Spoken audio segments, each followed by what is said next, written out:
فرش التراب يضمني.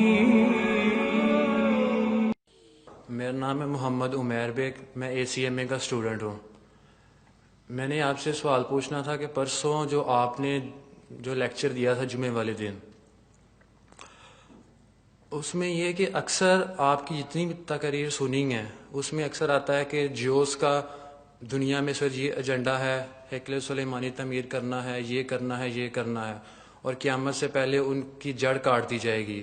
پھر مسلمانوں کا ذکر آتا ہے کہ مسلمانوں کی تاریخ ہے، یہ ہے، وہ ہے.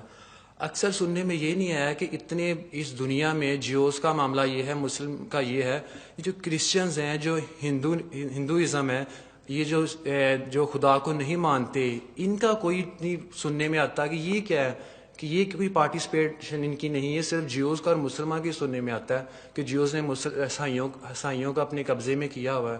تو یہ جو باقی جو قومز ہیں یہ کدھر ہے، ان کا کوئی تصور نہیں ملتا.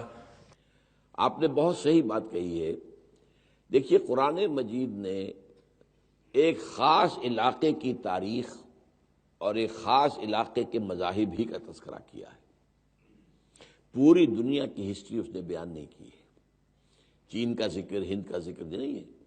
حالانکہ قرآن یہ کہتا ہے وَلِكُلِّ قَوْمٍ ہاد، ہر قوم کے لیے ہم نے ہادی بھیجے. تو ظاہر بات ہے چینیوں میں بھی کوئی نہ کوئی آئے ہوں گے، ہندوستان میں بھی آئے ہوں گے، یورپ میں بھی آئے ہوں گے. تو ہو ہی نہیں سکتا کہ نہ آئے ہوں.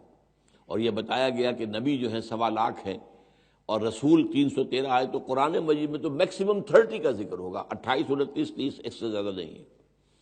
تو اس کا مطلب کیا ہے کہ اب یا تو پوری دنیا کا بتایا جاتا تو پہلے پوری دنیا کی تاریخ پڑھائی جائے لوگوں کو، پھر پوری دنیا کا جغرافیہ پڑھایا جائے. اس کی ضرورت نہیں تھی. یہ جو علاقہ ہے یہ مڈل ایسٹ جسے آپ کہتے ہیں، اس مڈل ایسٹ کے اندر جو حضرت ابراہیم علیہ السلام ان سے جو تین نکلے ہیں، زیادہ ذکر قرآن میں انہی کا ہے. اچھا، میں نے جو پچھلے لیکچر میں کہی بات وہ شاید ایک آپ نے نوٹ نہیں کی.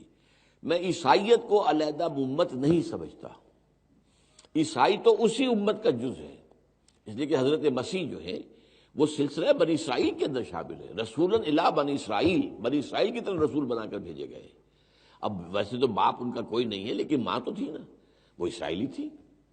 آپ کو معلوم ہے کہ حضرت یحییٰ جو ہے وہ اور یہ خالہ زاد بہن بھائی تھے آپس میں، حضرت مریم اور حضرت یحییٰ. تو اس لیے وہ، لیکن اب جو آئندہ میری اس کتاب کو آپ پڑھیں گے 3 میں کا تیسرا، تو عیسائیت کی وضاحت اس میں آئی ہے کہ یہ اصل میں انڈیپینڈنٹ دین حضرت عیسیٰ نے نہیں بنایا تھا بلکہ یہ سینٹ پال نے بنایا.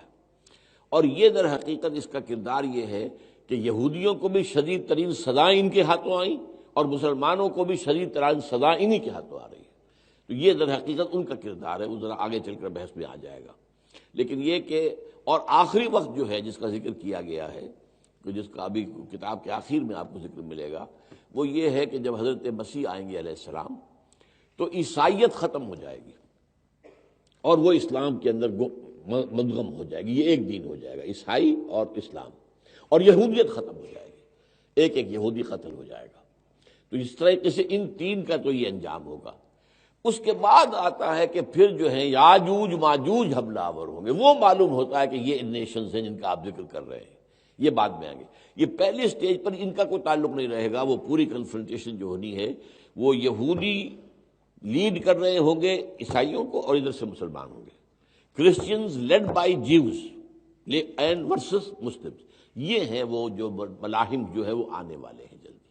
اور جس کے اندر کہ سب سے بڑی جو ہے جس کو وہ کہتے ہیں آرمیگڈون، دی الملحمۃ العظمیٰ حدیث میں آتا ہے، اس میں یہی ہے. اصل میں سامنے کون ہوں گے؟ عیسائی. 80 علم ہوں گے، ہر علم کے نیچے 12,000 آدمی ہوگا. لیکن ان کے پیچھے جو ہے جو اصل جو ان کو موٹیویٹ کرنے والا اور کنٹرول کرنے والا اور پلاننگ دینے والا ہے وہ یہودی ہے. هي الحلقات تحفظني بآيات من القرآن، هي الحلقات تملأني بحب المصطفى العدنان.